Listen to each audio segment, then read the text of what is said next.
नमस्कार दोस्तों। आज हम बात करेंगे एक ऐसे विषय पर जो पूरे शहर पर असर करता है। भोपाल में नशे का बढ़ता कारोबार, उससे जुड़े अपराध और सबसे महत्वपूर्ण, इन सब का भोपाल के युवाओं की ज़िंदगी पर असर। हमारे साथ इस विषय पर बात करने के लिए मौजूद हैं भोपाल के additional DCP crime Shri Shailendra Singh Chauhan ji. उनकी निगरानी में कई हाई प्रोफाइल केसेस क्रैक हुए हैं। मुझे नहीं लगता कि इनसे बेहतर कोई और हमारे दर्शकों को इस विषय की ज़मीनी हकीकत से रूबरू करवा सकता है। नमस्कार सर, आपका बहुत बहुत स्वागत है। नमस्कार, धन्यवाद। तो चलिए शुरू करते हैं the addiction talk show by सामर्थ।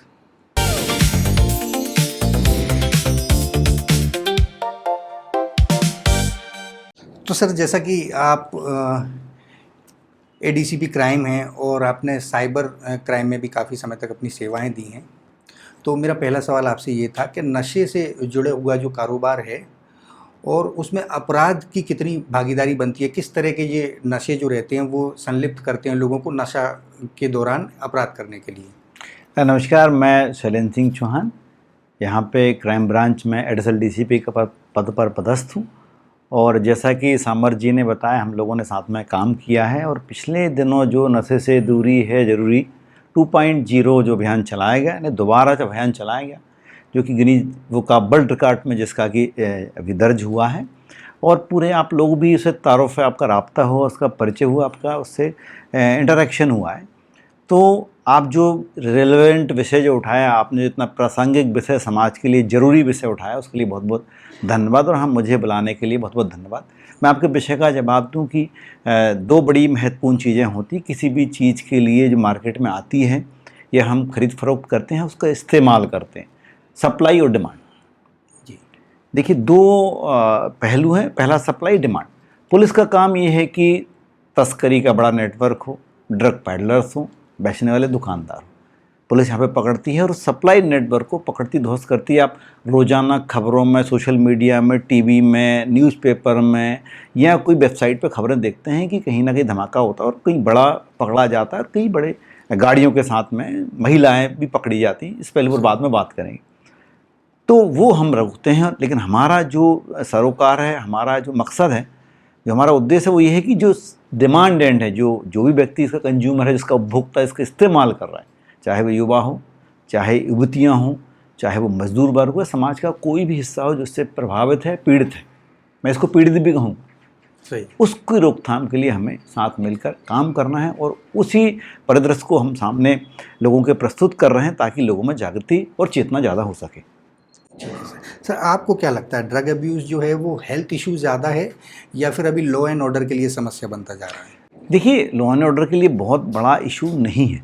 लॉ एंड ऑर्डर का इशू है कि जो आपको डे टू डे की रूटीन में आपकी व्यवस्था को, आपके बंदोबस्त को, आपके इंतजाम को प्रभावित करे। एक्चुअली ये तो पाइपलाइन के अंदर चल रहा है, जिसे आप अंडरग्राउंड चलता है। ये डायरेक्टली आपको अफेक्ट नहीं करता, डायरेक्टली सोसाइटी को एक दीमक की तरह अफेक्ट करता है। एक तो वो होता है जो बाहरी मच्छर आपको काटते हैं, जिसको लगता है कि आपको मलेरिया हो जाएगा, या बाइट करने से और कीड़े मकोड़े होते हैं वो काट लें तो आपको ऊपर से दिखता है।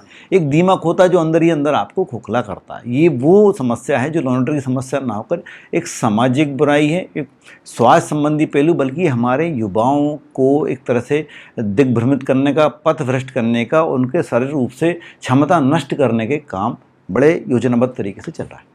कई बार सर ऐसा भी होता है ना, जैसे एक बार मेरे जेल अधीक्षक थे, उनसे मेरी बात हो रही थी, तो उनका एक बड़ा मार्मिक सी बात उनने मेरे को बताई कि जितने भी कैदी वहाँ रहते हैं उनकी जेल में, तो लगभग वो सबके टच में रहते थे। तो उनने मेरे को बताया कि उसमें से 70% लोग जो हैं उनके अधिकतम जो अपराध होते हैं वो नशे के बाद या नशे की वजह से होते हैं।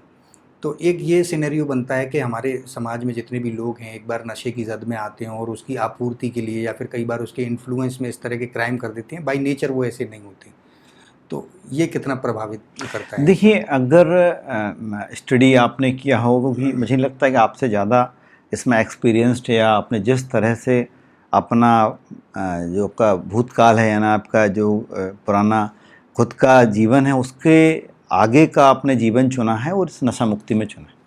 आप जानते हैं कि दिमाग में न्यूरॉन्स होते हैं, जो न्यूरोट्रांसमीटर जिसको कहते हैं, कि वो ट्रांसमिट करते हैं। बॉडी अपने आप काम नहीं करती,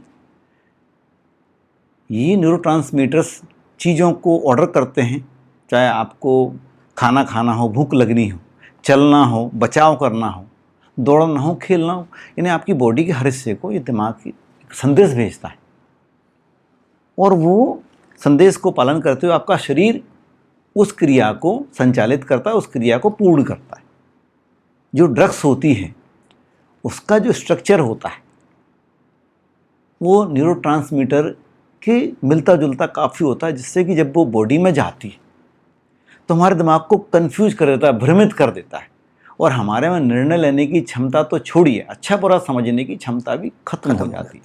और जब आपकी अच्छा बुरा सोचने की क्षमता खत्म हो जाती है, मैं उदाहरण दूँ कि अगर सांप है, बच्चा उसको खिलौना समझ ले, सही है। तो वो तो खेल खेलेगा, सांप उस साथ खेल कर देगा।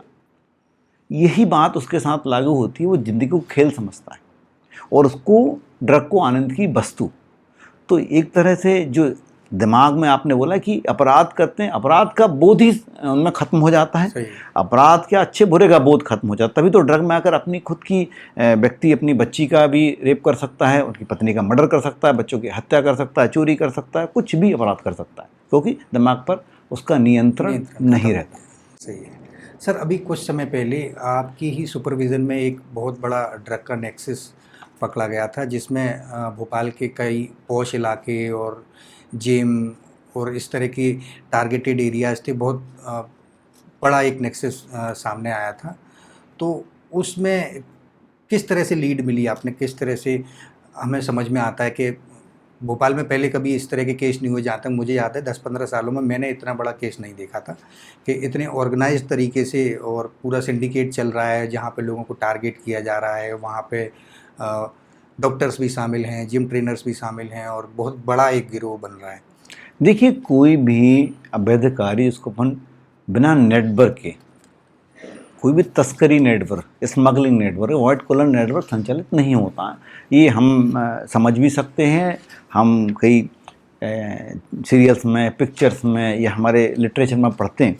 तो एक तरह से नेटवर्क ही काम करता है और आप जब भी किसी भी नेटवर्क में घुसोगे, किसी छोटे केस में भी घुसोगे और इस तरह के जो कि प्लान्ड नेटवर्क होता है, तस्करी नेटवर्क होता है, तो उसमें इस तरह की चीज़ें सामने आएंगी कि कहीं कहीं लोग साइकोलॉजिकल कन्विंस करते हैं कि ये चीज़ प्रोडक्ट का यूज़ करें। कई तरह लोग फोर्सफुली उसको इम्प्लीमेंट करते हैं ताकि वो पहले एडिक्ट बने और बाद में उनके सप्लायर वो ग्रुप बने। कई लोग उसको जो फैशन है युवाओं में इस तरह से उसका प्रचार प्रसार करते हैं कि आप उसका इस्तेमाल करिए। आप देखिए, शराब, सिगरेट या ड्रग्स की जो चीज़ें हैं वो कोई एकदम शुरू नहीं करता आदमी, कोई ज़रूरत में शुरू नहीं करता। ये उस उम्र में, जिस उम्र में कि आपके पास ऊर्जा रहती है, भटकने के पूरे आपके चांसेस रहते हैं, मौके रहते हैं और उसमें उस भटकाव को कोई भी आदमी भुना ले। आप और कई बार आप अवसाद में रहते हैं, परेशानी में रहते हैं, कई बार तकलीफ़ में रहते हैं, कई बार डिप्रेशन में रहते हैं, कष्टों में रहते हैं। तो ऐसे में आपको कोई कष्ट निवारण की दवा बता के, आपके सारी समस्याओं का इलाज बता के और फिर आपको वो डोज देता है, तो आपको तब लगता है कि उस दर्द भूल गए। पर आप भी जानते हैं, पेन किलर कोई दर्द दूर नहीं करता। पेन किलर हमारे दिमाग की संवेदना समाप्त करता है कि वो दर्द को महसूस करना बंद कर दे। क्या आप कोई चीज़ को महसूस करना बंद कर दोगे तो क्या वो खत्म हो जाएगी? आप सुबह नहीं उठेंगे तो क्या सूरज नहीं होगा? मुर्गा बांग नहीं देगा, सूरज नहीं होगा क्या? तो ये चीज़ें, तो यही चीज़ों का फ़ायदा उठाते हैं। और एक नेटवर्क की बात नहीं कर रहा हूँ, आप किसी भी नेटवर्क को, वो मात्र एक नेटवर्क नहीं है, चूँकि वो पेपर में ज़्यादा पब्लिसाइज हुआ है, लोगों ने ज़्यादा उसको पढ़ा है, सुना है, लंबे टाइम तक चला। हर नेटवर्क की यही स्थिति है, जिसमें आप जाते हैं उसमें कहीं ना कहीं बड़ी मात्रा में बड़ा वर्ग, बड़े हितग्राही, बड़े लाभार्थी लोग शामिल रहते हैं। सर, आपको ये नहीं लगता है कि मैंने भी जो पूरा केस देखा ना, कि आजकल के युवा और जिस तरह का जीवन शैली हो गई है, उनमें बहुत जल्दी किसी भी चीज़ को पा लेने की चाहत रहती है। या फिर अगर किसी को कोई फिटनेस फ्रीक है तो वो ये सोचता है कि मैं अपनी बॉडी बहुत अच्छे से बहुत जल्दी बना लूँ, उसके लिए प्रोटीन पाउडर्स और इस तरह की चीज़ें इस्तेमाल करते हैं, या फिर कई बार स्टेरॉइड का इस्तेमाल करते हैं। लड़कियों को वेट लॉस करना है तो उसके लिए सप्लीमेंट्स का यूज़ होता है और उसी की आड़ में ये सारी चीज़ें उनको परोसी जाती हैं, उसको ट्रैप में फंसा लिया जाता है। तो क्या वजह है कि कल्चर इस तरह से बदल रहा है, लोग इतनी आपातापी में, इतनी जल्दी में और निर्णय नहीं ले पाते कि हमारे लिए सही क्या है, गलत क्या है? देखिए, आपने किसी भी चीज़ का शॉर्टकट इस्तेमाल करेंगे, वो भी सफलता और पैसे के लिए, वो कभी आपके लिए ठीक रास्ता हो ही नहीं सकता। और शॉर्टकट भी ऐसी चीज़ों का जो कि आपराधिक एक तरह से कृत्य है, ड्रग्स का इस्तेमाल एक आपका शारीरिक नुकसान नहीं करता, बल्कि अगर आप कहीं भी उस नेटवर्क में आते हैं, कहीं भी पुलिस इन्वेस्टिगेशन में आपका मोबाइल नंबर, आपकी चैट, आपका ट्रांजैक्शन, आपका मनी ट्रांसफ़र, कुछ भी चीज़ आपके उसमें आती है इन्वेस्टिगेशन के पहलू में, तो आप उसमें एक्यूज बन जाते हैं और आपका लगभग उस चीज़ से निकलना नामुमकिन होता है। कई बार आप मजबूरी में की गई ड्रग्स के इस्तेमाल को अपनी ज़रूरत बना लेते हैं, तो फिर आप मानिए अपनी ज़िंदगी आपने ख़राब कर ली, और आप ना सिर्फ अपने जीवन ख़राब करते बल्कि आपके परिवार का, आपके समाज का, आपके रिश्तेदार, आपका एजुकेशन, आपका फाइनेंस सिस्टम, आपका हेल्थ सिस्टम को बर्बाद करते हो। देखिए इसमें लड़कियां बड़ा टारगेट होती हैं, लड़कियों के शामिल होने के कई फ़ायदे हैं। आप देखिए कई क्लब्स में, पब्स में ये चीज़ें बड़ी कॉमन होती हैं कि लड़कियों को आकर्षित करने के लिए बियर फ्री दी जाती है ताकि वो अट्रैक्ट हो गए।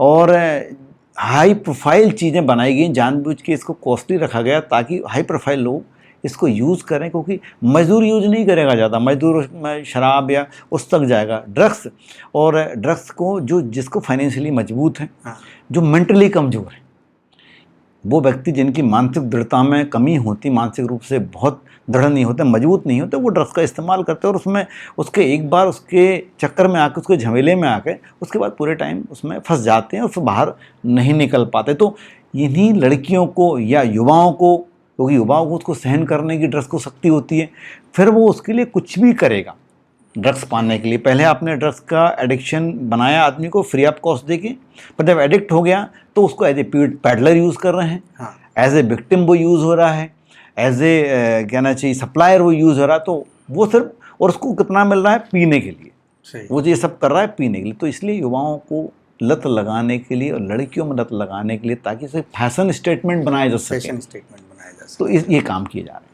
हाँ, उसी तरीके का ग्लैमराइजेशन उनको दिखाया जाता है। कई बार पब और बारों में कपल एंट्री फ्री होती है और ड्रिंक्स सर्व कर दी जाती हैं।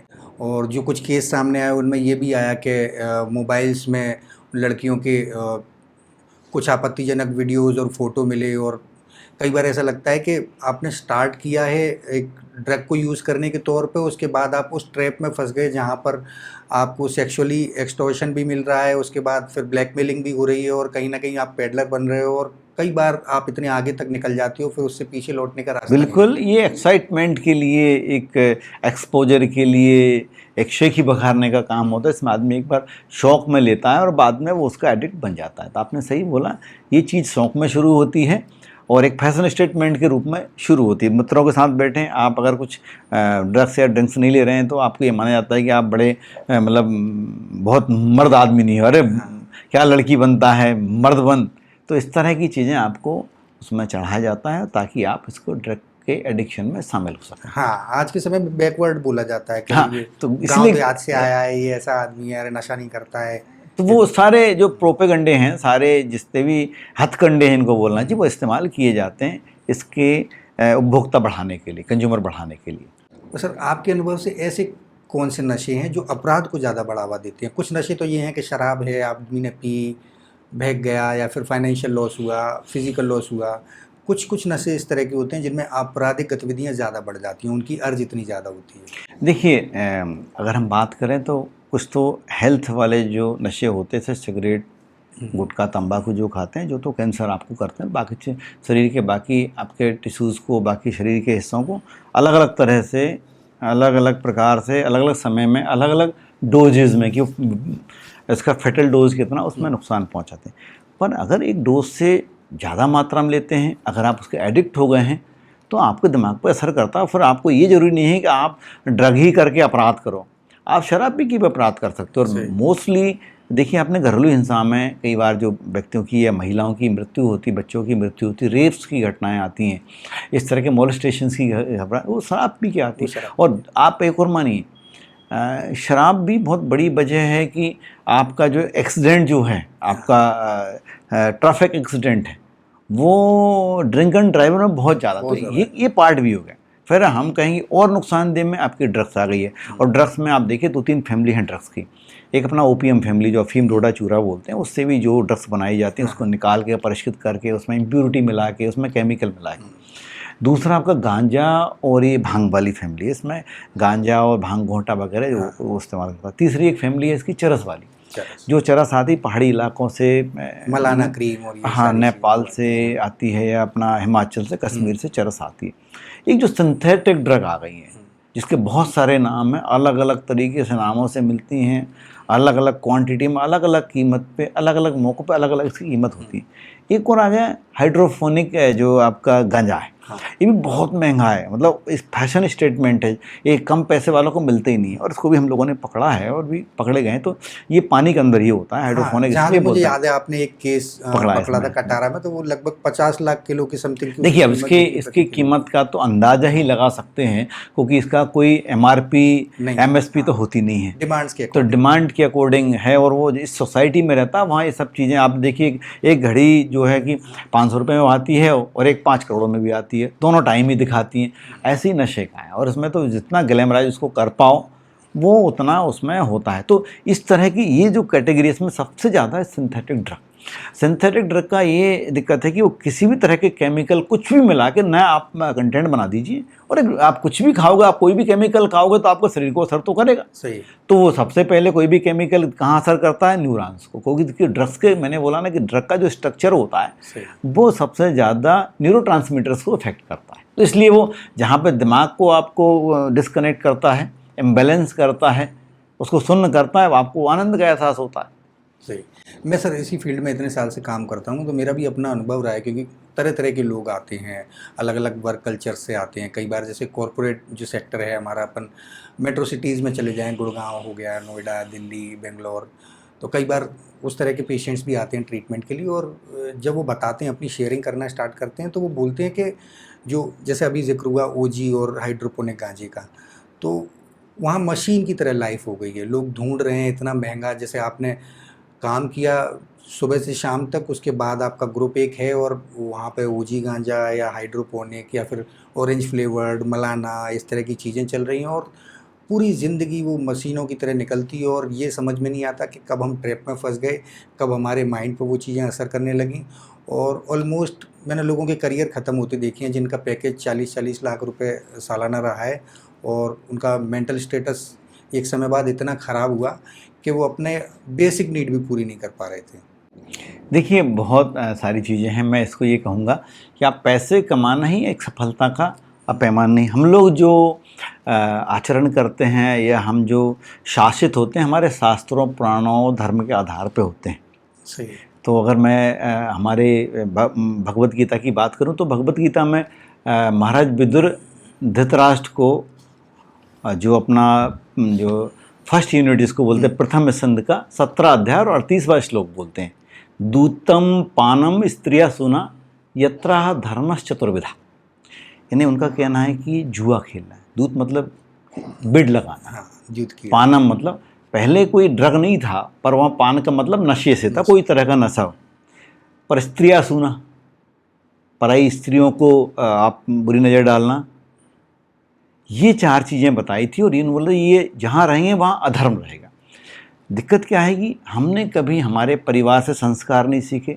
हम लोग 12th हुए, 8वीं से लेकर 12वीं तक हमने कोचिंग में बच्चे को 12-18 घंटे रखा, कहीं वो कॉम्पिटिटिव एग्ज़ाम दे के सिलेक्ट होकर चला गया। अब वो जहाँ भी इंस्टीट्यूशन में पढ़ रहा है, अब इंस्टीट्यूशन में पढ़ाई का क्या पैटर्न है, किस स्टडी का क्या टाइमिंग है, स्टडी का तरीका क्या है, दोस्त क्या 4-5 साल हो रहा, और उसकी इसने हैबिट फॉर्म कर ली। ये नहीं कहते वो हैबिट ख़राब ही थी, उसने हैबिट सोने की और खाने की, या उसकी उसमें, अभी इसकी बात नहीं कर रहा हूँ कि वो किस तरह के नशे में शामिल है, एडिक्शन में शामिल है। परिवार से हटके जो हमारे संस्कार है, जो हमारी दिनचर्या है, उनसे हटके आपने अपनी ज़िंदगी लाइफ बना ली। आपने पूरे दिन में सोना या रात में जागना, खाने के टाइम बदले। फिर आपने बॉडी को क्या हो गया, बॉडी आपके 2 चीज़ें होगी, इससे शरीर का तादात्म्य जो हमारा इससे दुनिया से अलग हो गया। दूसरा, आप दुनिया के लोगों से जो आपका इंटरेक्शन होना चाहिए, आपके परिवार से जो इंटरेक्शन होना चाहिए, समाज से जो इंटरेक्शन होना चाहिए, अच्छी बात बुरी बातों का इंटरेक्शन होना चाहिए, उससे आप कट ऑफ हो गए। देखिए, आपने अच्छी नीयत से किया, आपने इस नीयत से किया कि स्टडी टाइमिंग, कूल टाइमिंग मिले, रात में पढ़ाई अच्छी होती, डिस्टर्बेंस कम होता, तो आपने वो हैबिट फॉर्म कर ली, उससे सफलता भी मिली। वो सफलता शॉर्ट थी, शॉर्टकट थी, और आप पैसे भी अच्छे मिले, लेकिन उसके पीछे आप जीवन भूल गए। अब आप परिवार से अलग हुए, परिवार के संस्कार भूले, आप अकेले होने के कारण आप टारगेट हुए। और जब आप गलत दिशा में गए तो आपको बताने वाला, रोकने वाला, टोकने वाला, समझाने वाला या सही दिशा बताने वाला नहीं था। तो सही। आपने कहाँ पे, जो 4 लोगों ने बोला, देखिए कोई कुछ भी कहे, अगर 10 दिन तक 10 लोग कोई बात बोलेंगे तो आप कहीं ना कहीं उस पर भरोसा करोगे, भरोसा करें। और आपका ग्रुप ही वो हो जाए तो आप कुछ भी कह लीजिए, आपको उसका संगत का असर होगा।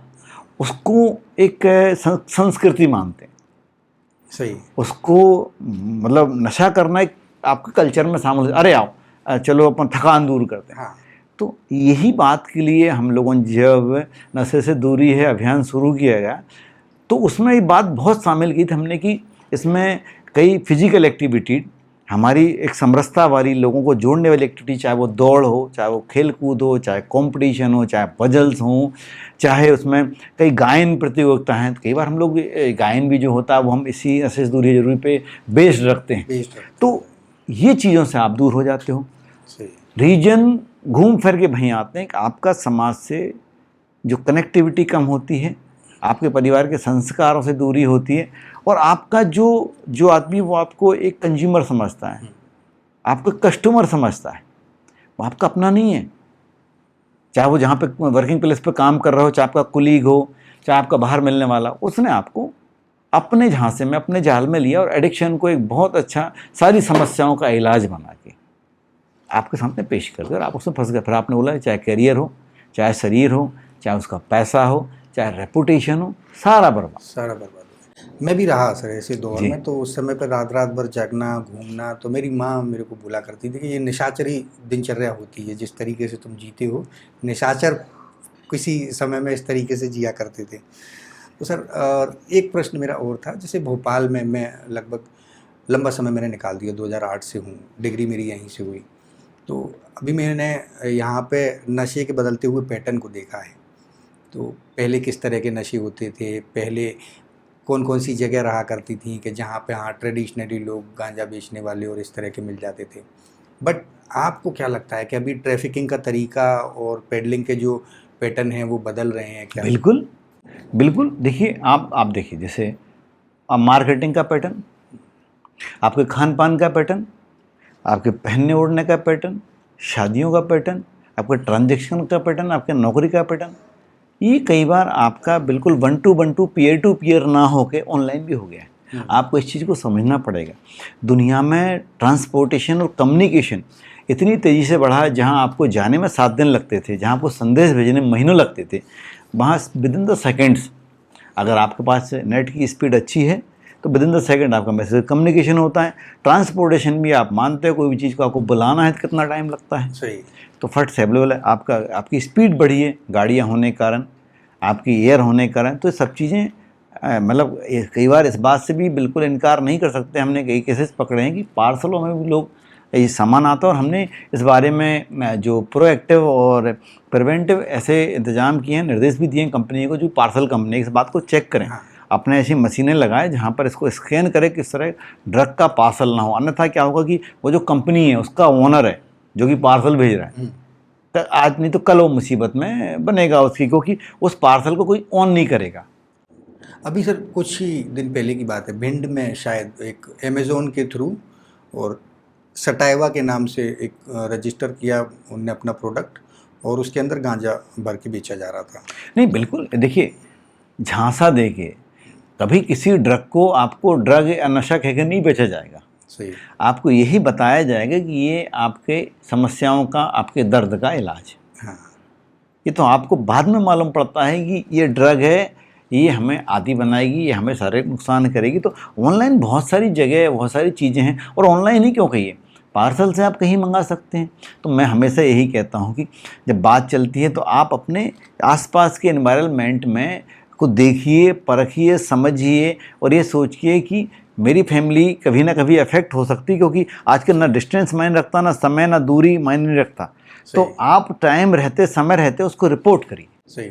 सर जैसा आप साइबर सिक्योरिटी एक्सपर्ट रहे हैं, दूसरा अभी आप क्राइम में इतनी महत्वपूर्ण भूमिका निभा रहे हैं, और अभी जो ट्रेंड जो मैं देखता हूँ, डार्क वेब का बड़ा यूज़ होता है, क्रिप्टो करेंसी का बहुत यूज़ होता है कि लेन देन के लिए जो ट्रैक ना कर ही पाए उस तरह की अपन करेंसी का यूज़ करते हैं, डार्क वेब के थ्रू बातें होती हैं, ऑर्डर्स होते हैं, तो ये कितना चैलेंजिंग है अभी की पुलिसिंग के लिए कि हम कैसे ट्रैक करें, क्योंकि वहाँ ट्रेसेस मिलना बड़ा मुश्किल है। बिल्कुल ठीक है। देखिए, मैं तकनीकी बात ना करता, अगर बहुत ही नॉन टेक्निकल, हम ही बहुत लेमैन है, एक गांव का व्यक्ति भी, गांव का व्यक्ति इस सेंस में नहीं बोल रहा हूँ कि गांव का व्यक्ति समझदार कम होता है, बल्कि वो कई बार टेक्नोलॉजी से वो उतना जानकार या उसका परिचय नहीं होता। बट अपने कंज्यूमर कौन है, कंज्यूमर कौन, मैं, आप, मेरा बच्चा, युवा, युवती या कोई मजदूर, कंज्यूमर को तो आप जानते हैं ना।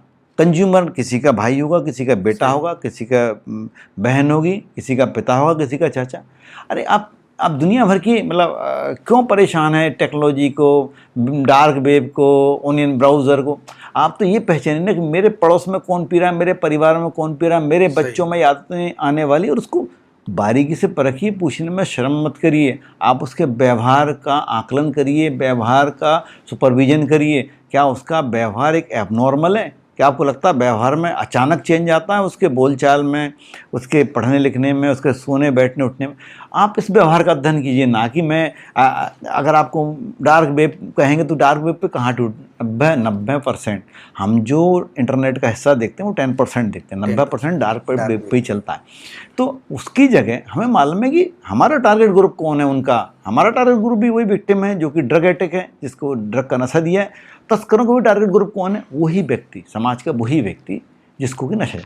हम उसको यूनिट मान के उसको देखें और परिवार भी उसको रिएक्ट करे।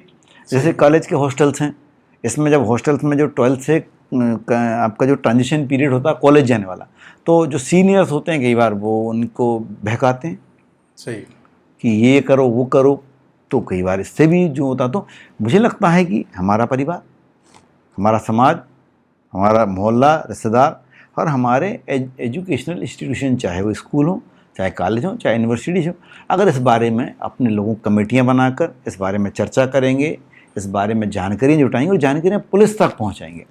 मैं आपको फिर बता दूं, जो हम लोगों ने नेटवर्क पकड़े हैं, जो भी सप्लाई एंड पे पकड़े हैं, जो तस्कर पकड़े हैं, जो कहना चाहिए जो ड्रग पैडलर्स पकड़े हैं, ये हमारे खुद के इन्फॉर्मेशन के सोर्स पे या पुराना एनालिसिस है या हमारे मुखबिर हैं उनके आधार पर पकड़े गए हैं।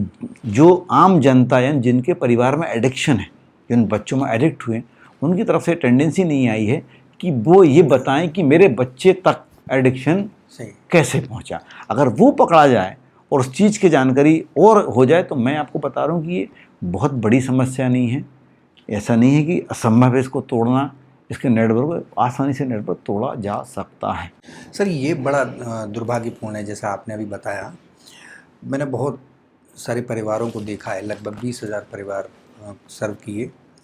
हमारे समाज में एक बड़ी गंदी सी धारणा बैठी हुई है दिमाग में कि जब तक मुसीबत सर पे ना आ जाए या घर में ना घुस जाए तब तक वो कोई एक्शन लेने से बचते हैं। जैसा आपने कहा कि हमारे जो जहाँ नशा हो रहा है, जिन घरों के बच्चे ट्रैप हुए हैं, वो लोगों में अभी तक ये टेंडेंसी डेवलप नहीं हुई है। मैंने कई बार देखा है ऐसा कि समाज भी हमारा ऐसा ही है कि अगर किसी का बच्चा नशे में है, मोहल्ले में कोई कर रहा है, तो हमारी दिक्कत नहीं है या फिर हमारी परेशानी नहीं है, उसके घर की समस्या कह के छोड़ देते हैं।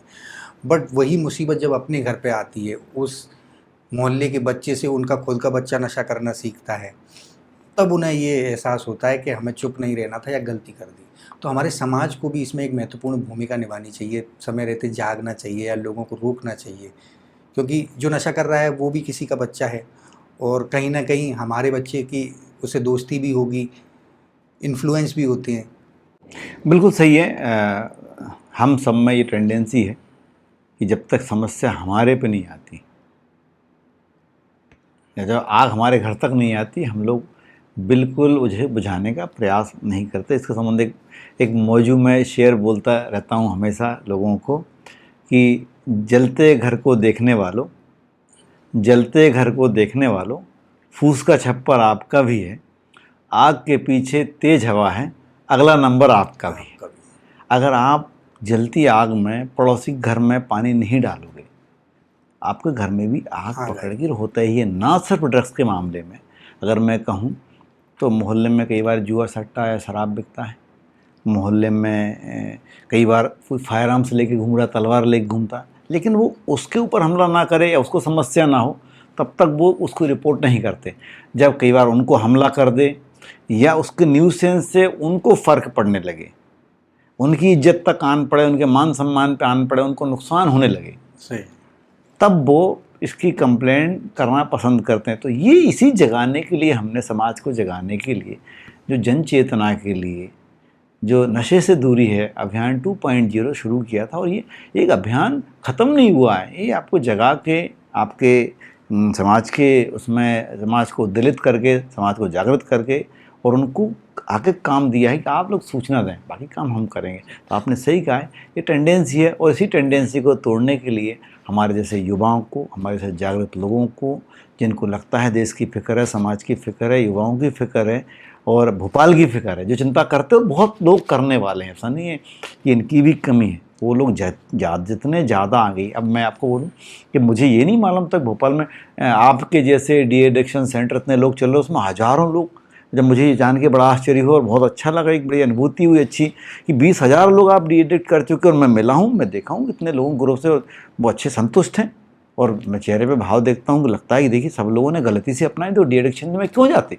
तो कहीं ना कहीं ये बात तो जाहिर है कि वो गलती से फंसें, और जाहिर है कि आप जैसे लोग हैं जो इस बीड़ा उठाएं। बस ज़्यादा लोग जब हो जाएंगे, हमारा संख्या बल ज़्यादा हो जाएगा, हमारा आंकड़ा ज़्यादा हो जाएगा, हमारा अभियान ज़्यादा हो जाएगा, समस्या उतनी तो समस्या उतनी छोटी हो जाएगी। सर एक चीज़ और मुझे पूछनी थी, जैसे ये दूसरा चरण जो चला, नशे से दूरी है ज़रूरी 2.2, इससे पहले भी 1 साल रहा, तो पुलिस विभाग को ये समस्या इतनी बड़ी है कि क्या ऐसा चैलेंज नज़र आया कि अब इस पे एक मास लेवल पे हमको अभियान चलाना चाहिए, लोगों को जागरूक करना चाहिए? क्योंकि एक सप्लाई चेन पे तो काम करने का है ही, पुलिस करती है, बट डिमांड रिडक्शन जो है, जो एक गैप बन जाता है ना, कई बार एक जो नशा करने वाला व्यक्ति है वो इस तरह के कृत्यों में लिप्त हो जाता है कि उससे अपराध भी होते हैं, केसेस भी बन जाते हैं, पुलिस के प्रति एक भय उनके अंदर होता है। और जो अभी का अप्रोच है, जो हमने देखा कि बहुत फ्रेंडली होके लोगों को समझाना, जो एडिक्शन में फंसे हैं उनको एक नया रास्ता दिखाना, उनके लिए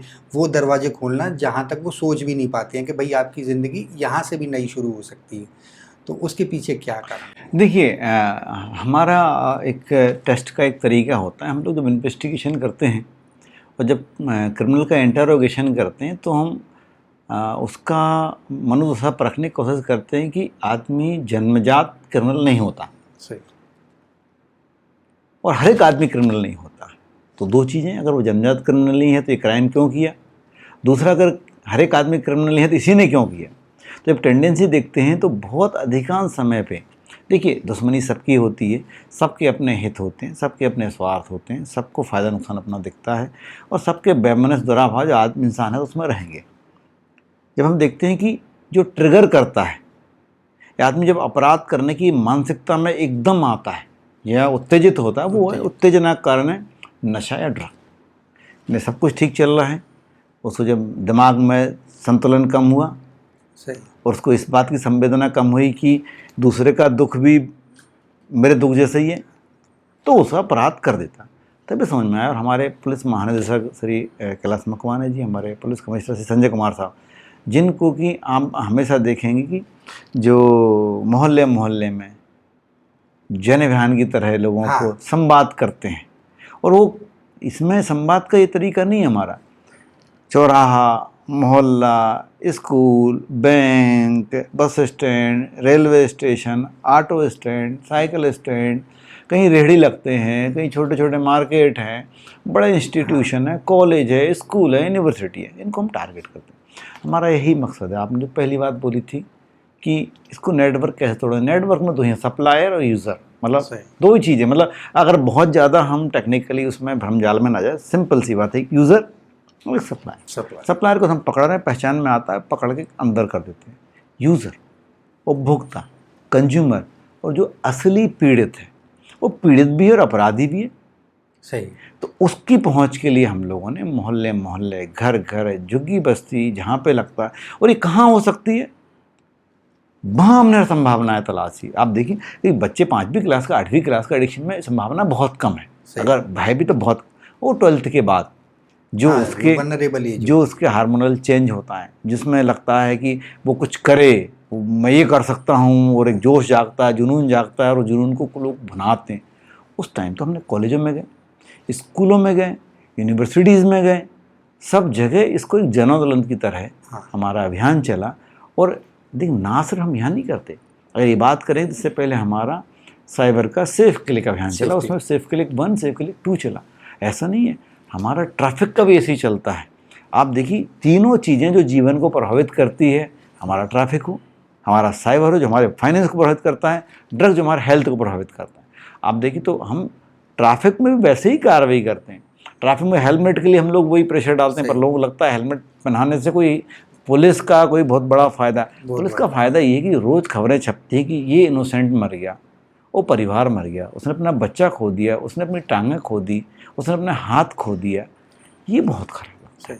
और पुलिस इसी संवेदना के तहत, इसी जन कल्याण की भावना के तहत ये ट्रैफिक में भी इस तरह काम करती है। आप क्योंकि आप नशे से जुड़े हो, इसलिए आपको जब ये फेज़ आया नशे से, तब आपको लगा कि पुलिस हर अभियान में, हर समस्या में, हर अपराध जिसके पीछे की वो समस्या छुपी, हम लोग दूर करने का प्रयास करते। जैसे अगर हम कहें कि आदमी रैश ड्राइविंग क्यों करता है, ड्राइविंग क्यों फॉलो नहीं करता, ड्राइविंग तो एक एजुकेशन है, लोगों का जीवन की शैली होना चाहिए कि उसे कैसे ड्राइव करना है। 2 मिनट का इंतजार क्यों नहीं, आपको लाल बत्ती निकलते हैं तो आपने देखा होगा, लाल बत्ती को तो देखते हैं, पर पुलिस वाला नहीं हो तो फिर लाल बत्ती नहीं देखते हैं। अरे भैया, लाल बत्ती लगा दी है, अगर लाल बत्ती क्यों क्रॉस करना, और आप कौन सा ऐसा इंपॉर्टेंट काम करने जा रहे हैं, और इंपॉर्टेंट काम करने जा रहे हैं घर से निकलिए, और जान से जरूरी तो कुछ हो ही नहीं सकता। ये तो हम सब में काम करते हैं, हर स्तर पे, हर समस्या में जनता से जुड़ के इसी तरह के अभियान चलते हैं। चूँकि आपने ड्रग्स से संबंधित अभियान में आपसे अब जुड़ा हुआ, तो आपको लगता है पुलिस की संवेदना इसी स्तर पर हर अभियान में, हर समस्या में रहती है। पुलिसिंग का अपना चैलेंजेस होते हैं सर। मेरे को एक बड़ा उदाहरण बहुत याद आता है। एक बार एक जगह पे कहीं मेला लगा हुआ था कोलार साइड में, तो बहुत रश था वहाँ पे। तो अब पुलिस वाले वहाँ पे खड़े हुए थे और वो ट्रैफिक कंट्रोल कर रहे थे कि गाड़ियाँ बहुत ज़्यादा कहीं ट्रैफिक को रोके ना, इस तरह की चीज़ें ना हो। तो मैंने 2 सिनेरियो देखे। एक तो ये था कि जब रिक्वेस्ट कर रहे थे ना पुलिस वाले कि भाई आप साइड से लगाइए गाड़ी को, ट्रैफिक जाम मत करिए, बट लोग मान नहीं रहे थे, सुन नहीं रहे थे। और दूसरा एक सिनेरियो मैंने देखा कि जब डांटना शुरू किया कि गाड़ी हटाओ, तो फिर वो लाइन से गाड़ी भी लग रही थी, बात भी सुन रहे थे, और फिर पीछे से कोस भी रहे थे कि पुलिस वालों का व्यवहार ऐसा है।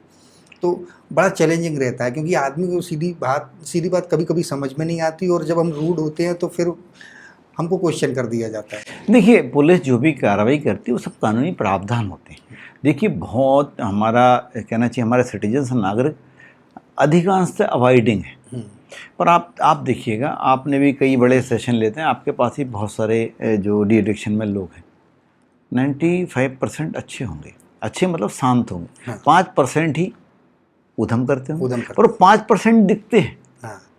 आपको 5 गाड़ियाँ भी सड़क पे खड़ी हो जाएंगी, पूरा रोड जाम हो जाएगा, तो उसका परसेंटेज बहुत ज़्यादा नहीं है, पर उनका जो न्यूसेंस है या उनकी अव्यवस्था इतनी ज़्यादा होती है। तो कानून ने उसी तरह बनाया कि हम बहुत लोगों को समझाएं, ठीक है ना, समझाएं, और नहीं समझे तो फिर उन पर प्रिवेंटिव करें। जो प्रिवेंटिव में नहीं समझता है तो उस पर केस कायम करके अंदर करें। तीनों तरीके से काम करते हैं, जनता को समझाते हैं, अपराधियों को पकड़ने के प्रिवेंटिव कार्रवाई करते हैं। जैसे आजकल हम पिट एनडीपीएस करने लगे, जो 2 से ज़्यादा अपराध जो करेगा एनडीपीएस में ड्रग्स के, उसको पिट एनडीपीएस में, जैसे कि एनएसए होता है, उसमें उसको निरुद्ध किया जाएगा। नेशनल सिक्योरिटी एक्ट जैसा एक और है, प्रिवेंशन ऑफ इमोरल ट्रैफिकिंग, जो भी, जिसमें कि ड्रग्स के 2 अपराध जिसके होंगे उसको पकड़ के हम बंद करेंगे और प्रिवेंटिव बंद करेंगे। पर आपको आवश्यकता नहीं कि आपसे कुछ जब्त हो, आप मिलोगे आपको बंद कर देंगे। अरे पुलिस कर रही है, हाँ, पिट एनडीपीएस हम लोग बंद कर रहे हैं। अभी अपने अखबार में पढ़ोगा, आप जब पीआईटी एनडीपीएस सर्च करोगे तो आपको मिल जाएगा। भोपाल में जो कार्रवाई अभी शुरू हुई, नवीन में शुरू किए, कानून सम्मत। तो इसलिए समझाए से उनको जो नासमझ हैं, जो गलती से कर, सही, लेकिन जो हैबिचुअल हैं उनको तो कानून में उनके खिलाफ पेनल्टी, उनको दोषी मानकर उनको दंडात्मक कार्रवाई पुलिस करती है, और सब कानून सम्मत है, ये विधि में लिखा हुआ है। सर एक चीज़ और, हमारे जो इंटेलेक्चुअल्स बहुत सारे इंडिया में हैं, और एक ऑर्गेनाइजेशन भी है, बहुत सारे बुद्धिजीवी लोग हैं, वो पैरवी करते हैं गांजे को लीगल करने के लिए। हाई सुप्रीम कोर्ट में पिटीशन भी लगाई और वहाँ से फिर रिव्यू बोर्ड भी बना है कि जो भी संबंधित विभाग हैं इसको रिव्यू करें, किस तरह का आगे चेंजेस होना चाहिए। तो उस बारे में आपकी क्या राय है, गांजा लीगल होना चाहिए या नहीं? देखिए, अलग अलग देशों में, अलग अलग समाजों में, अलग अलग वर्गों में चीज़ों को लेके अलग राय है। जिसकी मानसिकता जैसी होगी वो उस चीज़ को अपने हिसाब से इंटरप्रेट करता है, पर उससे उस वस्तुओं का स्वभाव नहीं बदल जाता। मैं कहूँ विष तो विष ही रहेगा, आप तारीफ कर दो या उसकी बुराई करो। ड्रग तो ड्रग ही रहेगी, उसकी तारीफ करो या बुराई करो। गांजा तो गांजा ही रहेगा, उसका असर बुरी रहेगा, तारीफ करोगे बुराई करो। ये व्यक्ति पे डिपेंड है। कानून सम्मत जो भी चीज़ें होंगी हम उसमें कार्रवाई कर रहे हैं। और व्यक्तिगत रूप से मेरा ये मानना है कि नशा जो है आपके दिमागी, जो इसको ड्राई एडिक्शन बोलते हैं, सूखा नशा बोलते हैं, इसमें भी आदमी उड़ता है। और आपने देखा होगा ये शरीर को बहुत खाता है। जो गांजा है शरीर को खाता है, तो किसी तरह इनको नहीं, मतलब इस तरह का कहीं छूट नहीं मिलनी चाहिए। इंडिया सर है भी ना दूसरे नंबर पे आता है मेंटल इलनेस के जो केसेस रहते हैं, और उसमें भी अगर देखा जाए तो गांजे की वजह से जो केसेस होते हैं, सब्सटेंस अब्यूज जो गांजे का होता है, और उसकी वजह से 50% जो केसेस हैं मेंटल। देखिए, बहुत सारी चीज़ें, अब मैंने क्या बोला, सप्लाई डिमांड, इसके अलावा एक चीज़ होती है अवेलेबिलिटी।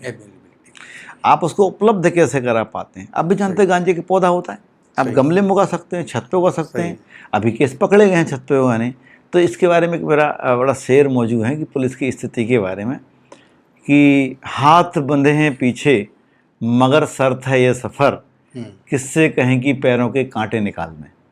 तो कई बार पुलिस को कई बंदिशों में काम करना पड़ता है, कानून के दायरे में रह के काम करना पड़ता है। समाज के जो नज़रिया है, समाज के लोगों की सोच है, उसके हिसाब से भी कई बार काम करना पड़ता है। हमारी परंपराओं, मान्यताओं, उसमें भी रह के काम करना पड़ता है।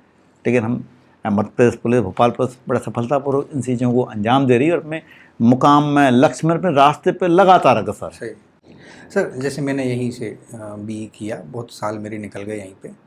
पहले नहीं देखने को मिलता था जो ट्रेंड अभी दिल्ली, बेंगलोर और आप बड़ी मेट्रो सिटीज़ में देखेंगे, वो लगभग अभी भोपाल में भी हो रहा है।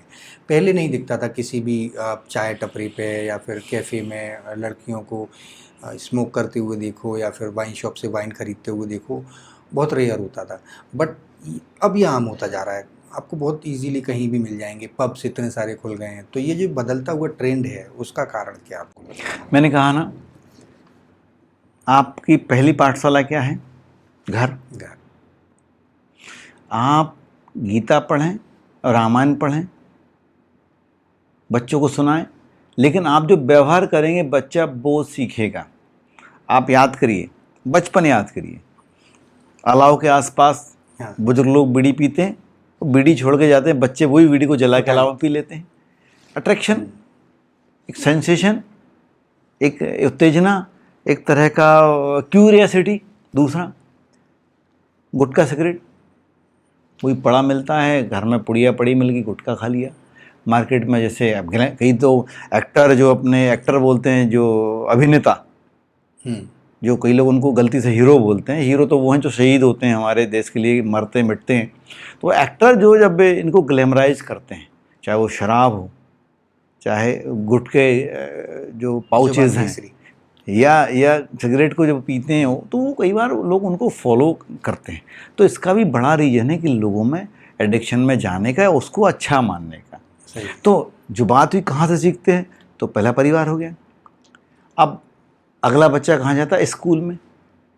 अब स्कूल में ये तो कोई नहीं बताता है कि आप पियो, परंतु इस बात का भी कोई ऐसा कोई बहुत बड़ा इंतजाम नहीं है कि कोई पी रहा है उसके बारे में कैसे पता करे। कोई लड़का छुप के पी रहा है, सिगरेट कैसे शुरू कर रहा है, शराब कैसे, या एडिक्शन में, तो वहाँ कोई इस तरह का एक स्ट्रक्चर नहीं है। तो फिर जब पुलिस के पास जो केस आता है, बच्चा उस अपराध को होने के बाद आता है, तो पुलिस के पास कोई तरीका नहीं होता। एडिक्शन में है तो de addiction centre, rehabilitation centre आपके पास चला जाएगा। लेकिन अगर वो गांजे के साथ पकड़ा जाता है, मादक पदार्थ के साथ पकड़ा जाता है, हमारे पास कानून में किस तरह कोई छूट नहीं है। सही। वो तस्करी में पकड़ा जाता है, पैडलिंग में पकड़ा जाता है, और हमें तभी मालूम पड़ता है पैडलिंग में होता है। एडिक्शन से पैडलिंग शुरू कर देता है, यानी उससे वो लोगों को और एडिट करना, इन्हें फैलाव शुरू कर देता है, तो हमारे पास कोई चारा नहीं बचता। इसलिए जो 12-15 साल का जो गैप होता है वो परिवार और समाज स्कूल ही भर सकता है। सही। पुलिस जो अपना लेवल का गैप है जो वो भर रही है। सर, भोपाल में सबसे ज़्यादा चैलेंजिंग एरियाज़ कौन से हैं जहाँ पे ड्रग सप्लाई का ज़्यादा नाम आता है? कई बार मैंने भी सुना है, जैसे इतबारा का एरिया हो गया, कुछ और भी ऐसे एरिया हैं जहाँ सालों से ये चीज़ें चली आ रही हैं, रेड भी पड़ती है। अभी कुछ समय पहले करीब, ठीक है, मैं आपको पूछूं कि कौन सा एरिया ऐसा है जो प्रभावित नहीं हो सकता? ऑलमोस्ट दो चीज़ें, फिर हम वही बात करेंगे, एक डिमांड एंड एक सप्लाई एंड। डिमांड तो हमारा परिवार, हमारा बच्चा, हमारी बच्चियां, हमारा मजदूर, हमारा बुजुर्ग, हमारा युवा, ये डिमांड, वो सप्लाई केंद्र हो सकता है। इसलिए हम कहीं भी इस चीज़ की संभावना नकारें ना, हर जगह उसी स्तर पर, उसी भावना से, उसी पैशन से, उसी शिद्दत के साथ काम करें। इसको ख़त्म करना है। नहीं पी रहा है उसमें जागृत जगाना है, जो पी रहा है उसे डी एडिक्ट करना है, उसे रिहेबिलिटेशन सेंटर भेजना है, और जो बेच रहा है उसकी सूचना दे के 1933 उस पर सूचना दे के, और उसको अपने को 14446 पे सूचना देना है अपने को, जो कि ड्रग की हेल्पलाइन है, वहाँ पे उसको पकड़वाना है। तो यही तरीका है। और मेरा मानना है कि ये जगह बदलती रहती है। आप 2 जगह बार कार्रवाई करोगे, अपनी जगह बदल देगा अपराधी। तो कहीं कोई बदलती दुनिया में कुछ भी स्थायी नहीं है। जहाँ उपभोक्ता मिलेंगे वो वहाँ चेंज कर लेगा। और क्या आपको लगता है कि इसके लिए कहीं पे आउटलेट खोलने की आवश्यकता है क्या? नहीं। तो आपको जहाँ मिलेगा वहाँ उसको दबोचना है। सही। वहाँ उस पर कार्रवाई करना, वहाँ शिकायत करना, वहाँ पकड़ना है, वहाँ उसको भेजना है, जेल भेजना है। ये मुद्दा, ये मादा हमें रखना पड़ेगा। सर, जैसे आपने अभी कहा कि जो यूज़र है या फिर जो एडिक्शन में चला गया है उसको ट्रीटमेंट के लिए भेजना चाहिए, जो ट्रैफिकिंग में है उसको पकड़ के उस सज़ा या फिर उस पर जो भी कार्रवाई है वो होनी चाहिए। तो मैं कई कंट्रीज़ की पॉलिसी पढ़ता हूँ, देखता हूँ कि कहाँ पे किस तरह का पैटर्न है, नशे का ग्राफ कभी किसी कंट्री में बढ़ा तो वो कैसे कम हुआ, क्या पॉलिसीज़। जैसे चीन में एक पॉलिसी है फोर्स्ड रिहेब की, अगर वहाँ पे कोई यूज़र मिलता है तो उसके लिए एक ये है कि डिक्रिमिनलाइज तो चीज़ें हैं कि आपको अपराधी के तौर पे नहीं देखा जाएगा अगर आप यूज़र हो तो, लेकिन आपको फोर्स्ड रिहेब है, वहाँ पे आपको ट्रीटमेंट के लिए फोर्सली जाना पड़ेगा। अपने यहाँ पे नहीं है वो चीज़, फिर फैमिली के ऊपर रहता है वो करा रहे हैं नहीं करा रहे हैं, और कई बार क्या स्थिति बहुत ज़्यादा बिगड़ जाती है। देखिए, अलग अलग देशों में उनकी अलग अलग देशों की सरकारों की आर्थिक स्थिति, उनके अपने कमिटमेंट, उनकी स्थानीय समस्याएं कितनी हैं, उससे कितना न्यूसेंस हो रहा है, उसको हमारा सामाजिक, धार्मिक और परंपरागत परिवेश क्या है। अब परंपरा में बैठ के आपका शादियों में आप देखिए जर्दा, गुटखा, सिगरेट सर्व होता है, आपकी शराब सर्व होती है। राजस्थान में तो अफीम। तो आप सोचिए जहाँ पे हम और आप जिस चीज़ को आगे बढ़ा रहे हों, पीयर टू पीयर बढ़ाने वाले हों। देखिए, कोई चीज़ वो बहुत जल्दी रोकी जा सकती है। इसमें एक व्यक्ति पीड़ा देने वाला हो और एक पीड़ित हो तो वो कंप्लेंट करेगा, दोनों यूज़र सही, दोनों ही बेनिफिशियरी हैं, तो आपको बहुत मुश्किल है। तो ये परिवेश, सामाजिक परिवेश बहुत बड़ी भूमिका निभाता। सरकारों की भूमिका एक सीमित है। आप देखिए, सती प्रथा समाप्त हुई, समाज का कमिटमेंट था। बाल विवाह समाप्त हुई, समाज का कमिटमेंट। बाल विवाह और कई कारण ये भी कि लोगों को रोज़गार नहीं मिल रहा है, उम्र बढ़ रही है, अपना कमा नहीं पा रहे, तो कई चीज़ें, परिस्थितियाँ भी चीज़ों को ख़त्म कर देती हैं। अब आप देखेंगे, मैं छोटी सी बात हूँ, आपको सिगरेट पीने वाले यदा कदा मिलेंगे। शादी ब्याह में, किसी कार्यक्रम में, असेंबली में आपको शायद ही 400, 500, 1000 लोग इकट्ठे होकर एक सिगरेट पीने वाला दिखे। ये हम खुद अस्वीकार करेंगे इसको, हम चीज़ें समझेंगे। अस्वीकारता बढ़ रही है। सही। अभी हम उस फेज़ में हैं। देखिए, हम जब इस अभियान चलाना शुरू कर दिए, लोगों को जागृत करना शुरू कर दी, मतलब हमें समस्या मालूम पड़ गई है। अब ये समस्या उस परिवार को मालूम पड़ जाए कि मेरे बच्चे के साथ ये ना हो, उस दिन ये समाप्त हो जाएगी। सरकारों की भूमिका, सरकार ने कानून बना दिए हैं, सरकार सब कर रही है। सही। चाहे हेल्थ इश्यूज़ हो, चाहे रिहेबिलिटेशन हो, चाहे डी एडिक्शन हो, सरकार, ये अभियान भी सरकार की बड़ी भूमिका थी। माननीय मुख्यमंत्री जी इस अभियान में शुरुआत में शामिल हुए, बाद में शामिल, 26 विभाग इसमें शामिल हुए। सही। समाज कल्याण हो, पंचायत विभाग हो, कलेक्टर साहब हमारे शामिल हुए इस विभाग में। मतलब हर विभाग का एक संस्था के जितने भी, आप भी खुद मीटिंग में थे, कितने विभागों ने और कितने शिद्दत के साथ, कितने उसके पैशनेट होकर अपन लोगों ने काम किया, और रात तक दिन भर ये पूरा कैंपेन चलता रहा। तो सब विभाग शामिल हुए, तो सरकार शामिल है। अब समाज को अपने जो दायरा थोड़ा बढ़ाना पड़ेगा, आपने कहा जागृति का, और बच्चों को थोड़ा सा ऑब्जर्व करना पड़ेगा, बच्चों को समझना पड़ेगा, बच्चों के ये एडिक्शन का कहाँ जा रहा है वो समझना पड़ेगा। सही है सर। कई बार हमारे यहाँ पेशेंट आते हैं ना, तो वो बोलते हैं कि भाई हमको तो भेज दिया, और उस एज में या फिर उस पड़ाव पे भेजा है जहाँ अब हमारी सुधरने की या समझने की वो संवेदनाएं ख़त्म हो गई हैं। हमारे फादर को पहले आना चाहिए था, वो पीते हैं, या फिर हमारा मोहल्ला समाज ही उसी तरह का बना हुआ है, वहाँ तो सब लोग पीते हैं। आपने जो कहा कि दंदोटिया जी की, वो परिवेश बड़ा महत्वपूर्ण भूमिका निभाता है, क्योंकि अगर आप परिवेश बना दोगे चीज़ों का, तो आदमी सही और गलत उसमें अलग अलग करने का भाव समाप्त हो जाता है। जब सब लोग कर रहे होते तो ये माना जाता है यही ठीक है। हाँ, एक सर और जैसे हम लोग ड्रग्स के खिलाफ जितने भी केसेस होते हैं, हम लोग अरेस्ट करते हैं या सीजिंग बस्टिंग होती है, तो वो कितना चैलेंजिंग है? क्योंकि मैंने एक बार एनडीपीएस का ट्रेनिंग लिया था साथ में, तो ज़्यादातर उस समय उम्र भी इतनी नहीं थी, तो मैंने एकदम से ऐसा सवाल पूछ लिया कि आप लोग कुछ करते नहीं हैं। तो उन्होंने बताया कि प्रक्रिया बड़ी जटिल होती है और बड़ा लंबा समय लगता है कि किसी भी एविडेंस को प्रूव करना, क्वांटिटी को प्रूव करना, एनडीपीएस की जो धाराएं हैं उनको एग्जैक्टली लागू करवाने में बड़ा समय लग जाता है। तो ये किस तरह के चैलेंज? देखिए, जब भी कोई कड़ा कानून होगा, इसमें सजा के प्रावधान कड़े होंगे, कानून की मंशा ये रहती है कोई निर्दोष ना फंसे और उसमें पारदर्शिता बरती जाए। क्योंकि एनडीपीएस के प्रावधान कड़े हैं। आप मैं एक बात और जोड़ूंगा कि आपने देखा बहुत महिलाएं इस पेडलिंग के काम में आ रही हैं। समाज हमारी महिलाओं का सम्मान करता है, बच्चों का सम्मान करता है, और आप देखते होंगे जो पैसेंजर्स होते हैं उसमें महिला बच्चों को सीट देने का, जगह देने का, मदद करने का, फैसिलिटेट करने का, सुविधाएं देने का बड़ा हम लोगों में एक हमारी भारतीयता में या हमारे पारंपरिक गुण हैं। अपराधी भी जानते हैं इस चीज़ को, अपराध करने वाली महिलाएं भी जानती सही कि सबके प्रति, महिलाओं के प्रति संवेदनशीलता का दृष्टिकोण है, वो तस्करी में आई है। लेकिन एक बार जब पकड़ी गई तो फिर जेल चली गई। कई बार अपने फीडिंग कराते दूध मुहे बच्चे को लेकर साथ में नहीं है। सही। क्यों? अगर आप बच्चे फीडिंग करा रही हो, आप ड्रग्स के साथ 10 किलो 20 किलो गांजे के साथ पकड़े जाओगे, चरस के साथ पकड़े जाओगे, अफीम के साथ पकड़े जाओगे, आप जेल जाओगे। सही।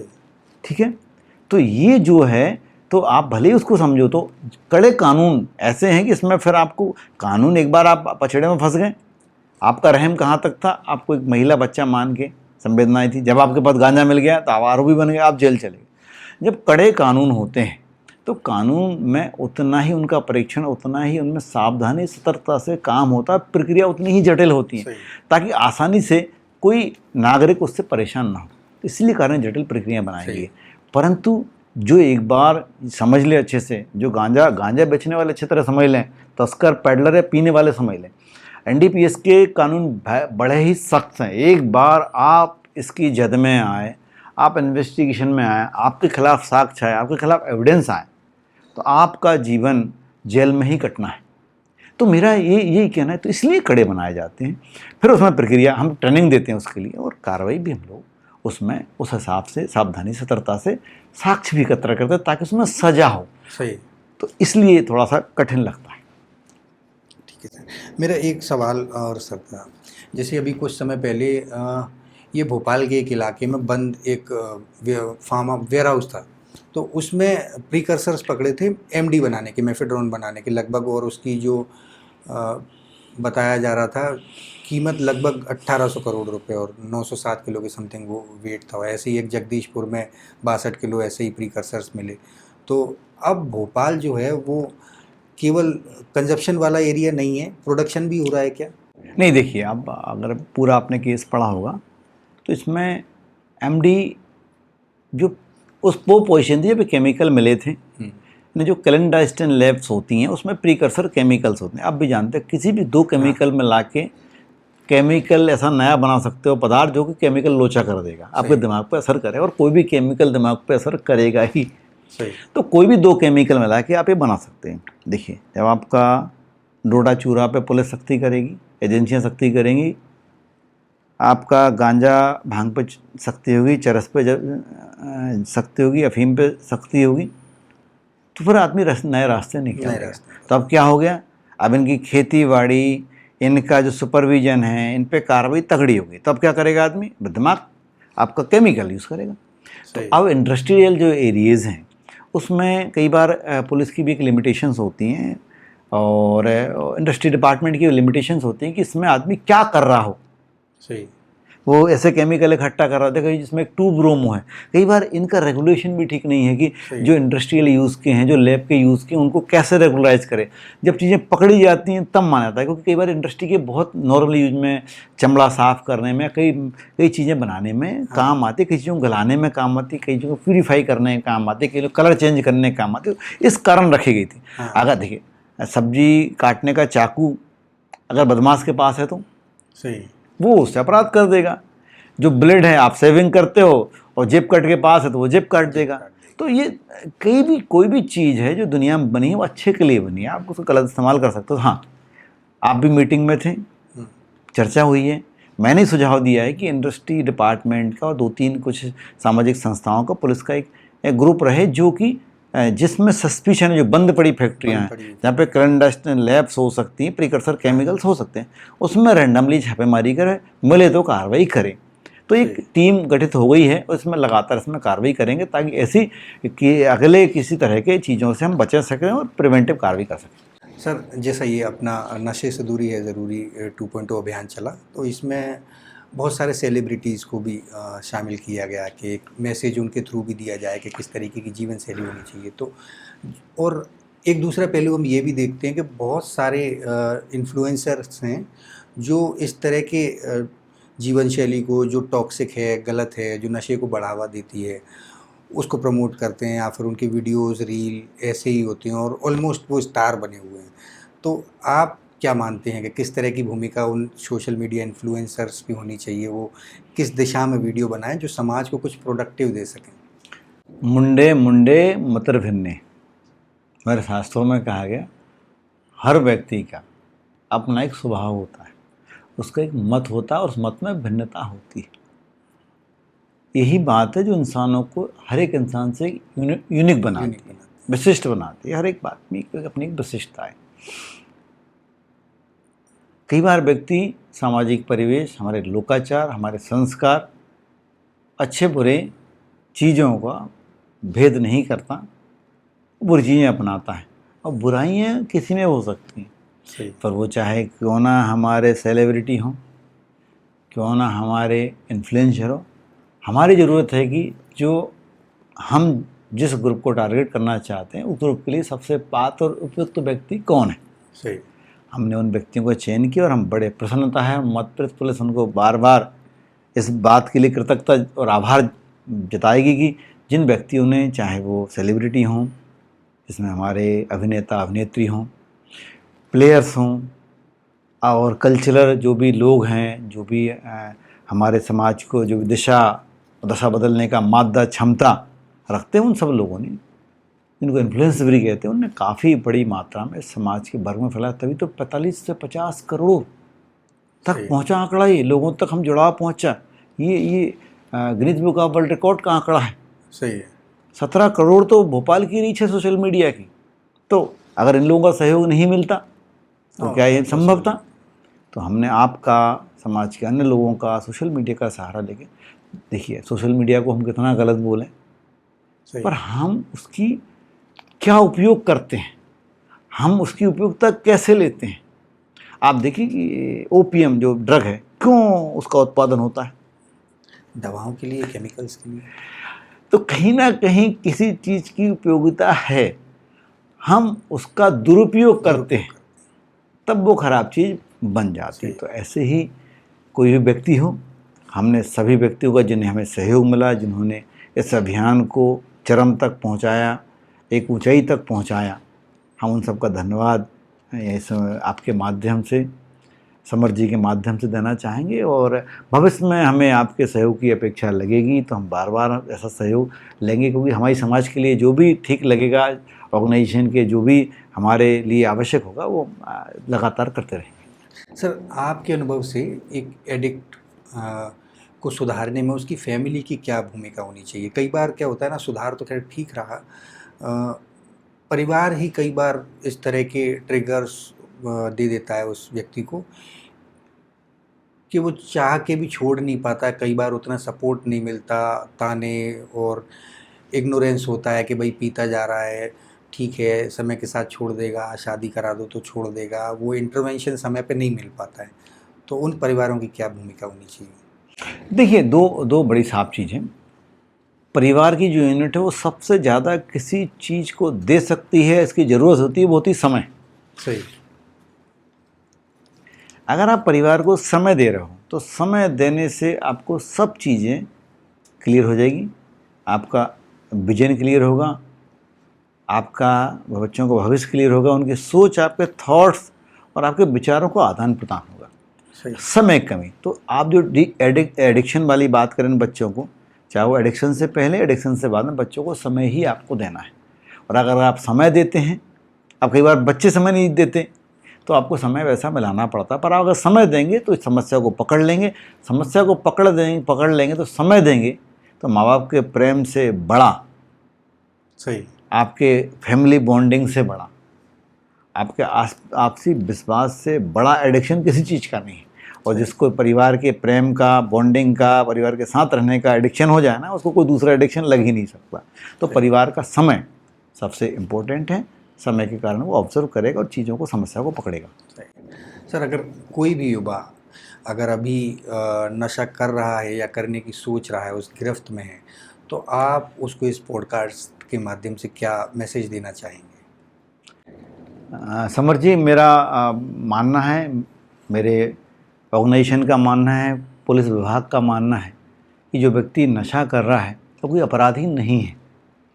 जाने अनजाने, भूलवश, अज्ञानता से, जोश में आकर, बहकावे में आकर उसने इस वृत्ति को, इस गलत आदत को अपना लिया है, जो कि ना केवल उसके शारीरिक स्वास्थ्य के लिए, ना केवल उसके फाइनेंशियल, ना केवल उसके मेंटल और ना पारिवारिक परिवेश, सामाजिक रेपुटेशन के लिए नुकसानदेह है। वो निकलना चाहता है, निकलने के लिए उसको अवसर की तलाश है, कहीं ना कहीं सहारे की तलाश है, और ये सहारा पुलिस उसको निकालने में देगी। आप जैसे de addiction centre, rehabilitation centre और सामाजिक संस्थाएं, उनके माध्यम से जो व्यक्ति छोड़ना चाहते हैं, वो हम पीड़ित मानते हैं उनको, हम मानते हैं कि उनको सिर्फ मदद की आवश्यकता है और मदद के लिए पुलिस का हाथ आगे बढ़ा है।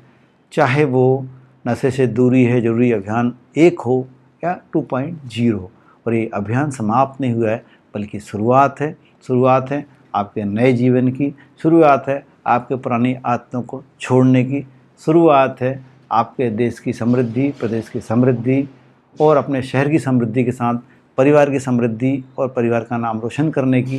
तो मेरा सभी लोग जो इस वित्त में पड़ गए हैं, गलत उलझन में हैं, वो आएँ, पुलिस के पास आएँ, एक कॉल लगाएं 1933 पर, 1446 ये नंबर लगाएं, या आपके माध्यम से आएँ। हम उनको बिल्कुल साथ में, कंधे से कंधा, हाथ से हाथ मिलाकर समाज की मुख्य धारा में ले जाने के लिए तैयार हैं।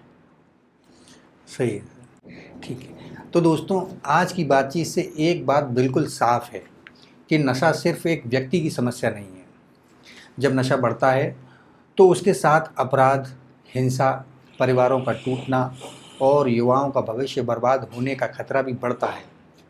आज हमने भोपाल में बढ़ते synthetic drugs, drug trafficking, social media के जरिए होने वाली सप्लाई और बदलते ड्रग कल्चर तक कई गंभीर मुद्दों पर बात की। लेकिन शायद इस पूरी बातचीत का सबसे महत्वपूर्ण संदेश यही है कि सिर्फ पुलिस की कार्रवाई से नशे की समस्या खत्म नहीं होगी। पुलिस अपना काम कर रही है, लेकिन समाज को भी अपनी जिम्मेदारी समझनी होगी। अगर आपके आसपास कोई बच्चा या युवा एडिक्शन की तरफ बढ़ रहा है, तो उसे छुपाने या सिर्फ शर्म की नज़र से देखने की बजाय समय रहते उसकी मदद करना ज़रूरी है। सर, आपको बहुत बहुत धन्यवाद करूंगा मैं फिर से कि आपने इतना समय दिया और इस संवेदनशील मुद्दे पर लोगों को जागरूक करने के लिए हमारे साथ ये पॉडकास्ट किया। आपको बहुत बहुत आपका बहुत धन्यवाद समर जी, आपने इस मुद्दे पर मुझे जोड़ा और अब हम और आप मिलकर और समाज को जोड़कर ये नई युवाओं को राह दिखाएंगे और उम्मीद है कि बहुत लोग जुड़ेंगे। और उम्मीद करता हूँ, समाज से अपील भी करता हूँ कि आइए आप इस पुण्य कार्य में जुड़ें। धन्यवाद। जय हिंद। नमस्कार।